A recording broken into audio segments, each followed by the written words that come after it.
Hi అండి, అందరికీ నమస్తే. ఈరోజైతే నేను చిట్టుముత్యాల రైస్ రాజుగారి కోడి పులావ్ చేస్తున్నానండి. సో ఎప్పుడు చేసే దమ్ బిర్యానీది కాకుండా ఈసారి అయితే ఈ బిర్యానీ అనేది మీరు ట్రై చేయండి. చిట్టుముత్యాల రైస్ మార్కెట్లో ఉంటుంది కదా.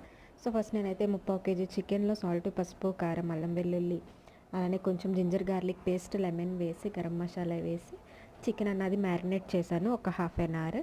సో నేను చిట్టుముత్యాల రైస్ తీసుకున్నాను 2 కప్స్. సో ఇది కూడా వాష్ చేసి ఒక 15 మినిట్స్ అన్నది సోక్ చేసుకున్నానండి. 15 మినిట్స్ అయిన తర్వాత వాటర్ అంతా తీసి డ్రై చేసి, సో ఈ రైస్లో మనం కొంచెం పసుపు, కారం, ఉప్పు, జింజర్ గార్లిక్ పేస్ట్, అలానే కొంచెం నెయ్యి వేసి రైస్ అంతటికి బాగా పట్టించి రైస్ని ఒక 15 మినిట్స్ మ్యారినేట్ చేసి పక్కన పెట్టాలండి.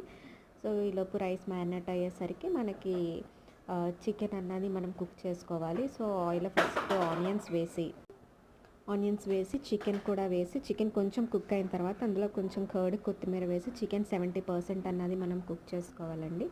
చికెన్ 70% కుక్ అయిన తర్వాత మనము ఒక బిర్యానీ పాన్ అందులో కొంచెం ఆయిల్, కొంచెం నెయ్యి వేసి బిర్యానీ స్పైసెస్, అలానే జీడిపప్పు, ఎండుమిర్చి కూడా వేయాలండి. మీ దగ్గర చిన్న ఉల్లిపాయలు ఉంటే చిన్న ఉల్లిపాయలు కూడా వేయండి. నా దగ్గర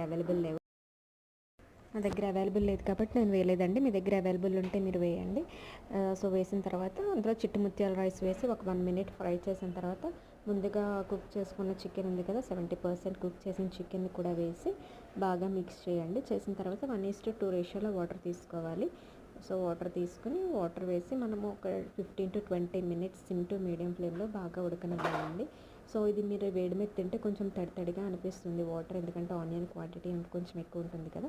సో కొంచెం చల్లారిన తర్వాత స్టవ్ వెంటనే కాకుండా ఒక ఆపిన తర్వాత 15 to 20 మినిట్స్ తర్వాత తీసుకోండి. చాలా బాగుంటుంది. నెక్స్ట్ లైక్ చేసి